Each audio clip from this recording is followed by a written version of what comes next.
everybody. Welcome to this episode of RMS TV. It's great to have you with us today on a really important subject, the subject of dispute resolution. Yes, there are disputes in real estate, by the way, and they certainly need to be resolved. So we're going to take a look at what that means. Well, first of all, dispute resolution comes in a variety of forms: mediation, arbitration, litigation. All three very viable, all three very different. So what happens when there's a dispute in a real estate contract that does not go to closing? For example, what happens to the deposit money that was placed into an escrow account on behalf of the buyer to purchase the property?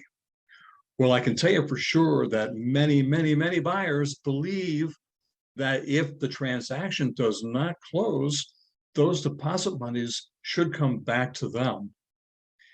Even if they're right, it's not quite that easy, because on the other side of that coin, many times, sellers believe that they deserve to have the deposit money given to them for one reason or another. So that, my friends, is called a dispute, and we need to be able to resolve it. So let's take a look at what happens based on the contract. Now, we're very lucky to have a contract called the Residential Contract for the Sale and Purchase of Real Estate that talks about, shows us the hows of dispute resolution. So real quickly today, I'm going to pull out the contract here and read paragraphs 16 and 17 to you that relate to this very important topic. First of all, paragraph 16. I'm going to put a slide up here before I start to read so you can follow along. Paragraph 16, dispute resolution.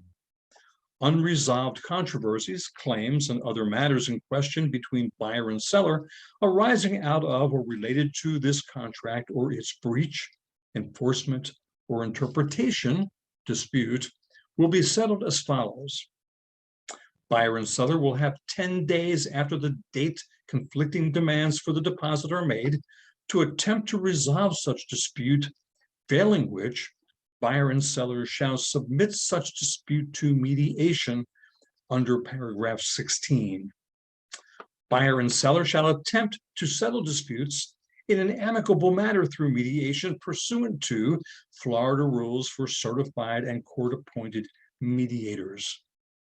Further down in this paragraph, it reads, disputes not settled pursuant to the paragraph 16 may be resolved by instituting action in the appropriate court having jurisdiction over the matter.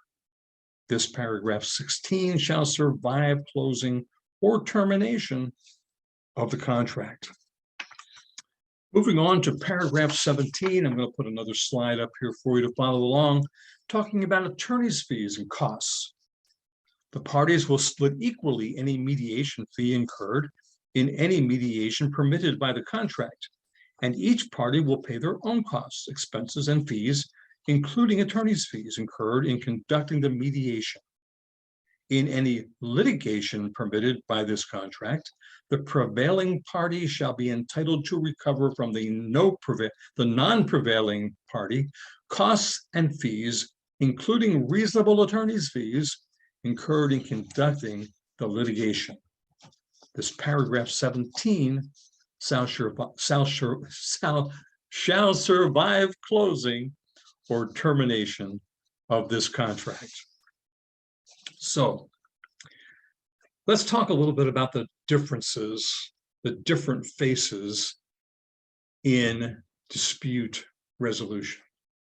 We talked about the various forms, the various faces of those forms.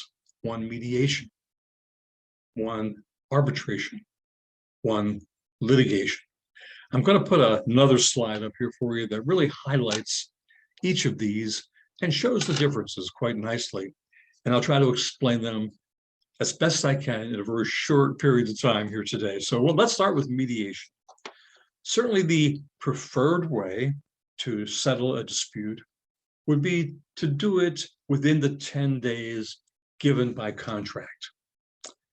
Should we not be able to resolve the issue in those 10 days, the contract is very clear about taking the dispute through the mediation process, the use of a mediator, a third party, someone who will listen to both sides of the story, and someone who will try to resolve it by giving his best resolution of the issue.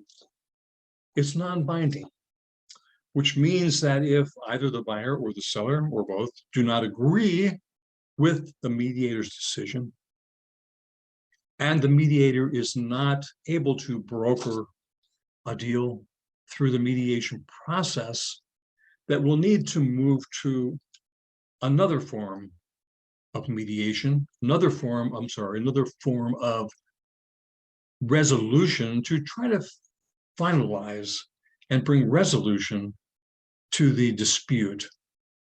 Arbitration may be the next step in the process, which uses an arbitrator in lieu of a mediator. An arbitrator's decision, by the way, is binding, and both parties will have to abide by that arbitrator's decision. Usually a private system outside the court system. However, it is a bit more adversarial. If the buyer and seller want to skip the arbitration process, they certainly can, again, by looking at the contract, paragraph 16, and jump right into litigation. Obviously very binding, typically by a judge, typically very costly and very time-consuming, and extremely adversarial.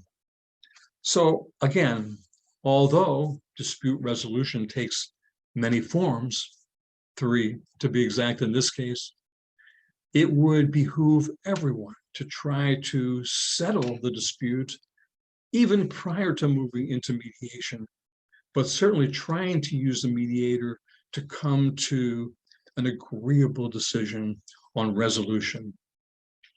So wow, we went through the dispute resolution process pretty quickly today.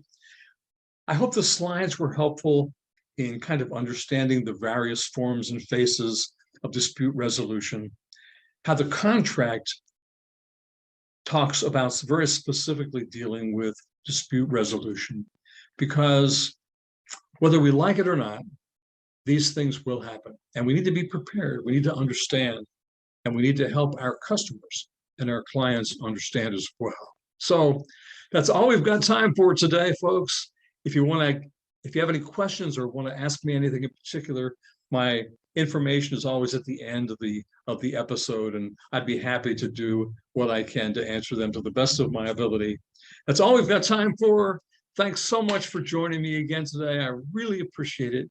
We'll see you next time on RMS TV. Until then, bye-bye.